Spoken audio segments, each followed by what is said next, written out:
Hey guys, we're going to be looking at the weather down in Australia today. We don't have just one, but two areas in the tropics that we continue to watch throughout the day today. If you're looking for the weather up in the Western Pacific, Francis did put out a really good in-depth weather analysis on the rainfall hitting much of southeastern Asia today, and also the Western Pacific as well. So please go to the website and check that out. But first, we have a tropical low just north of Darwin, and also one actually just off towards the northwest of New Caledonia that could be bringing some rainfall to that island as well. Now we're going to start off first here with a low that's actually going to be impacting the coast of Australia. Likely here, the center of circulation here is just northwest of Darwin, right in this region right in here.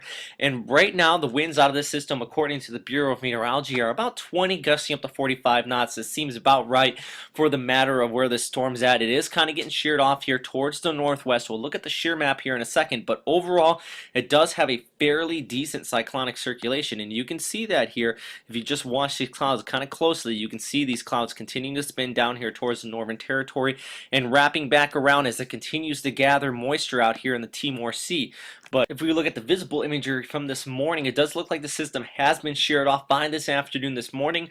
Really widespread convection here just north of Darwin across the Timor Sea. It does look like it's a little more dispersed today, but the circulation is a little more so there as well. So something to continue to watch here. But the one good thing, at least there is time to prepare for the storm. The Bureau of Meteorology has stated that this storm is likely not going to develop until about early Saturday, and I think that's about right once the upper level conditions seem to be about right. Since at this time it's being buffeted by shear along the northern and southern periphery, about 20 to 30 knots. You can see it up here along the northern portions here just north of Darwin around Indonesia and across the Northern Territory. But by about early Saturday, and high pressure ridge is going to start to push in from the west here, and that should reduce some of the vertical wind shear out here and allow for further development with this system.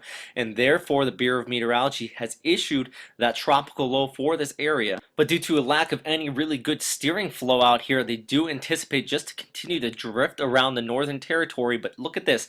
This is the range of air extending all the way across the Northern Territory here out towards the Timor Sea on the left and the Gulf here on the right. So really kind of a wide range of air, and one of the main things for this is, as I already stated, that lack of steering flow, and also model guidance is really kind of picking up on this system going one way or the other. First, starting here on the top left, this is what the GFS is looking at for the long range here as the system runs down here towards the Gulf, and then they expect it to run across Queensland here, exiting right around Cairns actually. I don't think that scenario is very likely, at least as far as an organized system, especially if this gets pushed across the tablelands there and exits it out into the Coral Sea. Another look at these models though, right, we have the Canadian model, and this is typically not really great at forecasting tropical systems, but I do like to compare it with some of the other stuff. And they have the system drifting basically due south, making landfall just east of Darwin, while in the right here we have the no gaps model, and that pushes it out here towards the southwest and allows it actually to strengthen a little more as it stays out over warmer waters longer. But they have it making landfall well towards the southwest of Darwin here. So all three models continue to be split on this system.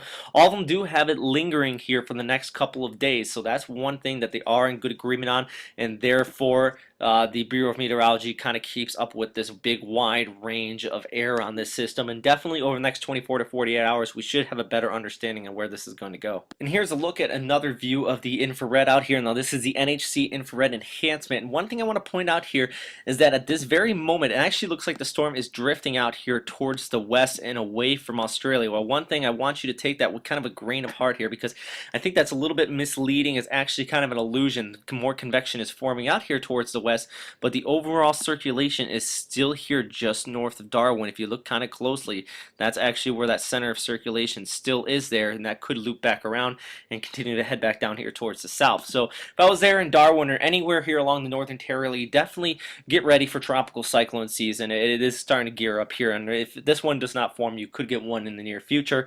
I know I'm not a public advisor out here, but I have been through my share of storms, and prior to an onset of a cyclone, if one does form, there's always a mad dash there. So actually get out there and try to get prepared for this well ahead of time. But let's move away from the system and then look out here towards the Coral Sea. We have the remnant of tropical cyclone Fina out here moving towards the southeast. I'm going to end up bringing some heavy rain showers out here towards New Caledonia. And this is just actually the radar imagery brought to you by Meteor France out of New Caledonia here, just showing some of these rain showers are already starting to push across the region, but I do expect much more of a shield precipitation here to move in over the next 12 to 24 hours as that low starts to continue to drift off here towards the southeast. And if we look at the GFS precipitation outlook for this evening, you can see that shield precipitation continuing to move in towards the southeast with that area of low pressure, but that's really only going to last over the next 24 about the 48 hours because this low I do think is going to continue to track off here due south along the western periphery of this area of high pressure over New Zealand here. And actually right before the Bureau of Meteorology quit warning on this system, they did note that it is likely going to track off in this direction, so you could see some outflow from this clip just right around Brisbane, maybe along New South Wales here, but it's not going to be anything very significant, I do believe, here at this time. But that is all for right now, everybody. Thanks again for watching here at Western Pacific Weather. If you have any questions, comments, or suggestions, as always, please post them in the comment box below. And also, I do want to add that we have two other channels here, kind of partner channels that are putting output on these two systems as well. First one is solarwatcher, and the other one is 28 Cyclones. I'll put their names in the description if you are watching this at YouTube. And also, if you're watching this at the website, their names are also in the links page on the side. So thanks again for watching, everybody. Stay safe out there. Have a great day. Bye.